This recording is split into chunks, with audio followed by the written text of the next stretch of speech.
Vous vous êtes déjà demandé comment Apple a réussi à révolutionner notre quotidien? Comment une entreprise qui a débuté dans un garage a réussi à faire de chaque lancement de produit un événement planétaire? Salut, c'est Minou et sur cette chaîne, je vous parle du pouvoir du branding à travers des études concrètes. Si ce genre de contenu vous plaît, pensez à vous abonner, c'est gratuit, c'est rapide et ça m'aide beaucoup. Apple, comme vous le savez, va bien au-delà d'une simple marque de technologie. Fondée en 1976, elle est rapidement devenue un phénomène mondial, synonyme de design et d'innovation. Alors quel est le secret de son ascension? Aujourd'hui donc on découvre ensemble les différentes stratégies clés de la marque pour comprendre de 1 comment elle a réussi à se hisser au sommet tout en séduisant des millions d'utilisateurs à travers le monde. C'est parti. Alors déjà fun fact, est-ce que vous savez que le nom Apple à l'origine était issu de la passion du fondateur pour les fruits? Effectivement, après une visite dans un verger, Jobs utilise le nom Apple et va proposer ce nom unique et accessible qui est très loin des appellations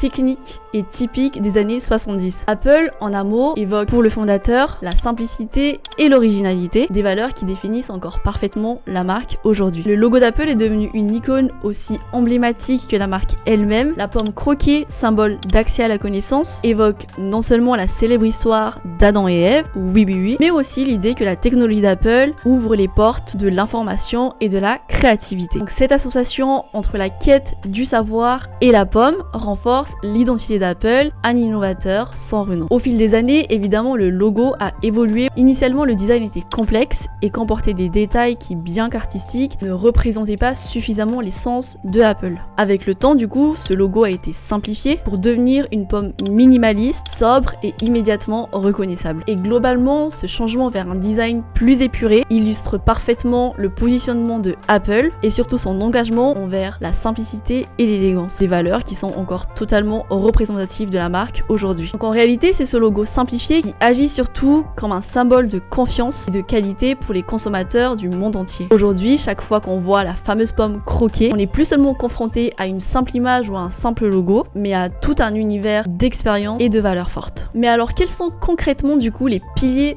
de la marque? En premier lieu, on a l'innovation, parce qu'effectivement, Apple est connu pour ne pas suivre les tendances, mais pour les créer. Du premier Apple 1 à l'iPhone, chaque produit a été soigneusement conçu pour repousser les limites de la technologie. En second temps, on a le design. Important de souligner que l'esthétique minimaliste des produits de Apple transforme chaque produit en un véritable objet de désir. Et avec son approche du design, Apple a su créer une signature reconnaissable qui allie fonctionnalité et élégance. En troisième point et pas des moindres, on a l'expérience utilisateur. Toute la stratégie de la marque se base sur l'intuitivité et c'est pour ça qu'aujourd'hui, en tant que consommateur, c'est ce qui nous attire directement. La marque a bien fait en sorte que dans tout l'ensemble de son écosystème, chaque produit fonctionne en parfaite harmonie. Et ça permet à la marque d'offrir une expérience unique et fluide qui ravit ses utilisateurs à chaque interaction. En dernier point, on a l'exclusivité. Apple, comme vous le savez, se positionne comme étant une marque premium, voire luxe. Donc instinctivement, quand tu achètes un produit Apple, il y a aussi cette certaine volonté à vouloir établir un statut. Et donc automatiquement, ça attire une clientèle plus exigeante et passionnée. La plus grande force d'Apple, c'est qu'elle s'adresse à un public hyper varié, qui va des jeunes aux professionnels en passant par les technophiles et les novices. Cette diversité de clientèle témoigne donc de l'universalité de leurs produits, mais surtout leur capacité à répondre à des besoins hyper variés. Donc concrètement, que tu sois un étudiant qui soit à la recherche d'un ordinateur portable performant pour tes études, que tu sois un professionnel en quête d'un outil de travail fiable, ou encore que tu sois passionné de technologie, désireux de posséder les dernières innovations, globalement, chacun trouve chez Apple le produit qui le correspond. Le point commun entre tous ces utilisateurs, c'est qu'ils souhaitent tous s'accaparer d'un produit qui soit autant qualitatif, performant, mais surtout esthétique. Et ça, c'est pas à négliger du tout. Apple a su développer pour le coup une réputation inégalée pour le design soigné de ses appareils, où chaque détail est pensé pour offrir non seulement un attrait visuel, mais aussi et surtout une expérience utilisateur incomparable. Donc en choisissant des matériaux haut de gamme et en intégrant des technologies de pointe, la marque nous garantit que ce sont des produits qui sont non seulement fonctionnels, mais qui sont surtout agréables à utiliser. Donc cette approche axée sur l'utilisateur fait en sorte que chaque interaction avec un produit Apple soit fluide et intuitive, ce qui attire un large éventail d'utilisateurs. Qu'il s'agisse aujourd'hui de l'interface grâce de l'iPhone, de la puissance du MacBook Pro ou encore de l'écosystème et de l'harmonie créée surtout autour des différents appareils de la marque, Apple a réussi et parvient aujourd'hui à créer une expérience cohérente qui répond aux attentes de chacun. Et donc en fin de compte, aujourd'hui Apple ne vend plus seulement que des produits, mais elle propose un véritable style de vie, une promesse de qualité et un engagement vers l'innovation. Et ça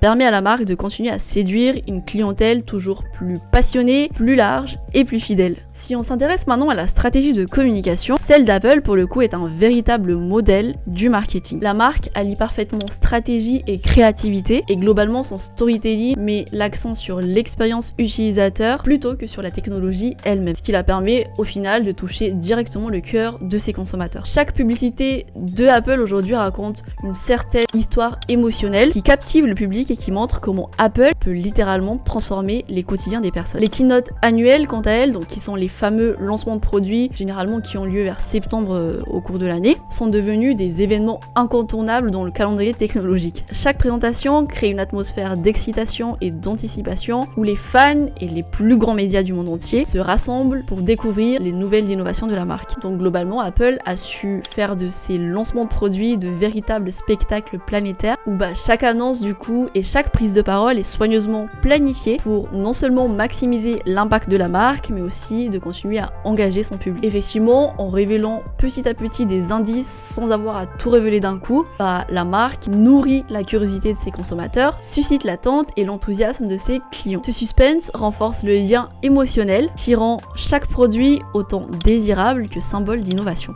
Donc grâce à cette stratégie, Apple a réussi à construire une communauté fidèle et passionnée et qui surtout est prête à découvrir chaque nouvelle aventure de la marque. Bien évidemment, je ne peux pas parler d'Apple sans parler des fameuses campagnes qui sont ancrées dans l'histoire de la publicité. On a en premier lieu la campagne de 1984 réalisée par Riley Scott pour le lancement du Macintosh, qui est devenu un symbole de rébellion et de changement, mais surtout qui marque le début d'une nouvelle ère dans la technologie. On a ensuite la campagne Think Different qui a été lancée en 1997, qui rend directement hommage aux visionnaires et aux penseurs audacieux. Cette campagne vise à inspirer chacun à voir le monde d'un œil différent et à oser sortir des sentiers battus. La dernière campagne en date, c'est la fameuse campagne Shot on iPhone qui cette fois-ci vise surtout à mettre en avant les utilisateurs en soulignant notamment le talent et la créativité de chacun. Vous vous en doutez bien qu'Apple aujourd'hui soit un géant de la technologie, son parcours a tout de même été semé d'embûches. On peut apercevoir notamment des échecs tels que l'iPhone 3 ou le Newton qui ont marqué son histoire. Cependant, ces erreurs ont été des opportunités d'apprentissage pour la marque qui ont permis à Apple de se réinventer et de devenir l'innovateur tel qu'on le connaît aujourd'hui. Donc en résumé, la stratégie de marque d'Apple repose sur une image forte, une communication habile et surtout une innovation permanente. Grâce à un design minimaliste et un univers qui est globalement minimaliste, mais surtout à une attention méticuleuse aux détails, Apple a su créer des produits qui ne sont pas seulement fonctionnels,